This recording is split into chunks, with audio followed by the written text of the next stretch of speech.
Doctors of Reddit, who's the dumbest patient you've ever had?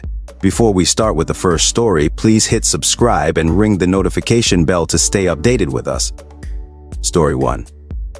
Ophthalmologist here. Patient's eye wasn't getting better, so I asked if he's using his drops in the correct eye. He wasn't. He argued that his right eye is really his left eye because he throws a ball with his left hand. I argued right versus left with him for a good 5 minutes before I gave up. He won the argument. I've had 2 patients who stare at the sun. They both said it's like stargazing, because the sun is technically a star. I had a blind patient who was still riding a motorcycle. He rode into a house and had to give up his motorcycle. Story 2. Not a doctor, but work in medicine. Shout out to the patient who in one visit told us that insulin didn't work for her personally, and that her diabetes worked different than other people's. Also in the same visit, she tortured the poor medical student. She told the medical student that it was her 7-year anniversary. The medical student congratulated her.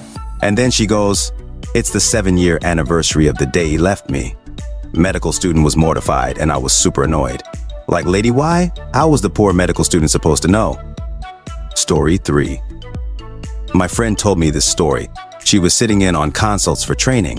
This woman in her 50 seconds came in, new patient. She reported a few symptoms, but whenever the DR suggested a test or treatment, she refused. She then wanted a letter saying she wasn't crazy. She denied the option to see the on-site psychologist. She wouldn't leave without a letter or a copy of her notes to prove she wasn't crazy for her divorce or something. So the DR gave her a printout of the consult notes which said she refused all treatment. She left happy. Story 4. I'm definitely not a doctor, but there was a period of about a month when my grandparents were having some concerning health symptoms. My grandpa wasn't as bad, just lethargic, but my grandma was seen with a far-off look and drooling into her lap when she was a perfectly capable woman. My family somehow found out that they both had med prescription changes after a recent doctor visit and concluded that what was happening was likely their drugs interacting. They were asked if the doctor told them to get off the old meds before starting the new ones. My grandpa said, "Yes, but we didn't want what was left to go to waste." My parents were in charge of periodically checking their meds after that. To be fair, my grandparents grew up during the Depression era, which could explain their reasoning. Story 5. During my intern year, a male patient in his mid-20 seconds gets admitted to the surgical floor for third-degree burns in his right hand. I go to check on him and do the normal interrogation. When I asked him how he burned his hand, he proceeds to tell me that it was a minor burn at first, just a little redness on some of his fingers and palm, because he touched something hot and his friends told him that in order to heal it faster, he should boil an ointment that has cannabis with peyote, and then to put his hand in it, which is how he ended up with third-degree burns. Some people lack common sense. Story 6. I'll add one more, and this isn't exactly medical related, but still dumb. The hospital my wife worked for asked her if she could see Tony at 5 for a quick follow-up. Minutes. Now, other doctors there were "It's 5, I'm not staying into 501 unless I'm on call." But she said sure, she figured it was an issue with medicine and just changed the dose. Patient walks in with an entire Social Security disability packet that he needs today. My wife could have been exaggerating, but she said at least 50 pages, plus copies of his notes and records. Then proceeds to tell her, "This might take longer than 10 minutes. I had to lie to get the appointment, but I can wait." Story 7. It's like 10:00 p.m.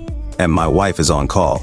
Suddenly her phone almost literally blows up. 3 calls back to back from the hospital, her messaging app going off, and 2 to 3 more calls from an unknown number. She calls back the hospital and is told it's a severe emergency and woman is about to get on a plane but is having a panic attack and needs Xanax. My wife explains that she cannot provide that over the phone, especially just being on call. Well, the nurse, I want to say dispatcher, tells my wife, "I gave the patient your cell phone number." Wife flips, understandably, gets like 15 more calls before she answers. So my wife asks her who her doctor is at the hospital, and she will try to get a hold of Teetham. The patient's response, "I'm in this state, not too close to. Yours, I've never been to your hospital, but I need Xanax now." Story 8. Not dumb, but with very odd priorities in my eyes. Crippling pain in her feet, toes deformed and bruised, and all she wanted was injections against the pain. Her shoes were way too small, but larger ones are ugly, utterly refused to get fitting shoes. Sorry, it's not my job to help someone hurt themselves. At least Cinderella's stepsisters had a prince and kingdom to win. Maybe I'm just not into fashion enough. Different workplace, dumb colleague. I asked the patient why they came to inpatient rehab. My GP said I needed a vacation. We're a trauma center, not an all-inclusive wellness resort. I don't think group therapy with severely traumatized people will be all that relaxing. And no, we don't offer daily massages and cocktails. That happened more than once. Colleagues, please don't try to bind up scarce resources, even if you like the patient and they really do need a vacation. Story 9. I'm not a doctor, but I work in a hospital emergency department. We had a young woman who closed a car door on her hand and severed 2 fingers. She brought them along in a Ziploc bag. Obviously, the car door didn't make a nice, clean cut, so the fingers were not able to be reattached. She was furious, yelling and smearing blood everywhere. She left AMA without letting the doc stitch her hand. A little while later, the computer showed she had checked in at the emergency department at our sister hospital. Someone wondered aloud whether she'd be able to talk them into trying to reattach the fingers, and I said nope and held up the Ziploc bag she'd left behind. Story 10. Not a doctor, but I would bet there's an ER doctor out there who tells the story of how my mom tried to refuse treatment for her badly broken leg because she wanted to see if it would get better on its own. X-rays showed that it was shattered. Other scans showed that a main tendon was severed. The doctor spent like 20 minutes trying to explain to her that she'd never walk again if she didn't have the surgery, and she still wanted to wait and see. Some good context is that my mom tends to freak out and do crazy things in stressful situations. She's smart, really, but she just falls apart under stress. They'd also given her several Vicodin. Most people get mellow on pain pills. Apparently, my mom just gets very paranoid and argumentative. She was fully convinced that the hospital staff were lying to her about how bad it was for some reason. When she started talking about going to work the next day, the doctor finally realized she was out of her mind and asked me if I would sign the release. I signed it. Story 11. This doesn't exactly fit the criteria, but it's close. Not a doctor, I'm a nurse, and not a patient, family members.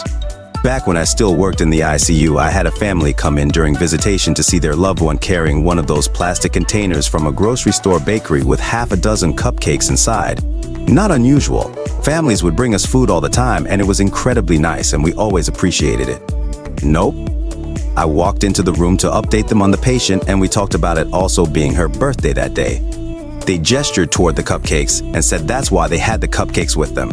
I thought that was really sweet. They were going to celebrate her birthday with her, even though she was in the ICU. Then they hand me the container and look at me expectantly. I looked back, unsure of what my next move was supposed to be. Aren't you going to feed them to her? This woman was on a ventilator and on IV sedation. It took me an embarrassingly long time to explain to these people why she couldn't eat while she was unconscious with a breathing tube. Ian. Nice folks, not terribly bright. Story 12. Eye doctor here. I have 2 groups of dumbest patients I see regularly. People who abuse their contact lenses and end up giving themselves corneal infections and other issues, and people who don't wear safety glasses when they should be. It's not hard to take your contacts out before bed and clean them properly, or throw away if they're a daily disposable. It's not that expensive to change your contacts as directed, and it's a lot cheaper to not have to visit my office multiple times for medical visits where I'm trying to save your eye vision from your laziness idiocy. I had a patient just this last week with 20 scars between his corneas from previous infections. A new record for me. I also take metal and other foreign objects out of people's eyes almost daily, and 99% of the time, the patient wasn't wearing safety glasses. I've had an instance where a patient had a piece of metal wire from a wire brush penetrate his eyeball, and he decided the best thing to do was pull the metal out and wait 3 days before getting it checked out. He had a case of endophthalmitis, a severe infection inside the eye that, if not treated aggressively and quickly, will make you lose your eye entirely. He needed emergency surgery and was lucky enough to have the eye saved. Another patient wasn't wearing his safety glasses, and a piece of metal hit his eye at high enough velocity it penetrated into his vitreous and was floating there when I looked in the back of his eye. He also needed emergency surgery. Please take care of your eyes, people. Visit your eye doctor regularly for examinations just like you do the dentist. We can only replace certain parts of the eye, and losing vision in one or both eyes can be extremely difficult to get used to physically and mentally. Story 13. I am not a doctor, but I do work in pediatrics. I would say 90% of the time it's the parents who are dumb, not the kids, but anyway. I am sitting in the dictation area and a company worker is dictating her note, and I hear patient comes in today after submerging his cast in the ocean and proceeding to roll around in sand. At this point, I let out a giggle and she goes, "Oh, it get worse. He has pins in." The kid is 5 and the parent goes, "I trusted him not to go in the ocean," which I have so many concerns and questions with that statement alone. Like, you don't trust a 5-year-old and, were you not watching him? The kid comes in, gets his cast off, literally saturated, and there is sand everywhere, and gets started on antibiotics since he has exposed pins. A few days pass and the kid does it again like what a parents, do your job. This one is just a fun story, not dumb. 4-year-old in a long arm cast above the elbow was playing with a beetle and it went inside his cast. When he came in, he said, it stopped moving at the elbow, and sure enough, when we took the cast off, there was his beetle friend. He was very sad it was dead. Story 14. Had a patient that super glued a crown back on number 10. He wasn't a usual patient, but his dentist wasn't open that day. He didn't get even close to down all of the way, so this crown was keeping him from closing. He got mad at me when I told him not to use super glue. He said, "Okay, smart guy, what should I use to put a crown back on?" He was giving me the smuggest I can't close all the way smile he could. In one of the rare times I got a retort out with good timing, I replied, "A dentist." My assistant ran out of the room and I could hear her completely lose it laughing down the hallway. The patient wanted me to fix it, which was cut off the crown and make a new one. I asked him what his medical history was. He already signed one he filled out, but I always ask because people leave stuff off, and specifically asked about heart procedures. He said he just got out of the hospital 2 days before from having 4 stents placed after a major heart attack. When I asked him why he didn't put that on his medical history form, he said, "You're a dentist, you don't need to know that." Told him I need a medical release for treatment from his cardiologist and I would not do anything until I had one. He seemed not to understand that his mouth is attached to the rest of his body. He was pretty mad I wouldn't do what he wanted, but I didn't want to call for an ambulance that day. Story 15. So veterinarian, but I have a few good ones where humans wanted me to treat them. My first week in clinical practice, I had a client that called in telling us she had taken her cat's flea medication, Credelio, and wanted to know what to do. She became quite hostile when we instructed her to contact human poison control and a human doctor, and insisted that because it was a veterinary drug, it needed to be treated by a veterinarian. I had another client who was convinced he had gotten worms from a puppy and decided that we needed to test his stool as well. We told him he needed to speak to his own human doctor. He got angry and informed us that he doesn't go to the doctor and defecated in the middle of our lobby.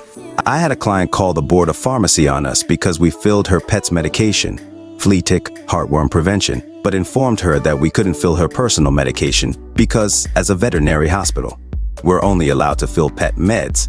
We also offered to script out the pet meds to an external pharmacy that could handle both if she wanted to get both from the same place. The person that contacted us from the state board was just as confused as we were. I had a client bring in his own hip x-rays for us to evaluate and tried to pretend they were for his dog. He was genuinely surprised that we could tell right away they weren't from the dog, although as far as stupid goes. I had a client who bought an Aussie Doodle from an Amish breeder and was so enthralled with him that they went back a month later looking for a mate to breed him with and was lucky enough to find a female from the same parents with the same birthday and everything, and so it must be destiny. It took us a really disappointingly long time to explain that these dogs are siblings and should not be bred. They were convinced that they couldn't be siblings because he was mounting her. They'd ironically named the dogs Luke and Leia. Alright folks, that's a wrap. If you like this, please hit the thumbs up and subscribe to the channel. You can also share your those in the comment below.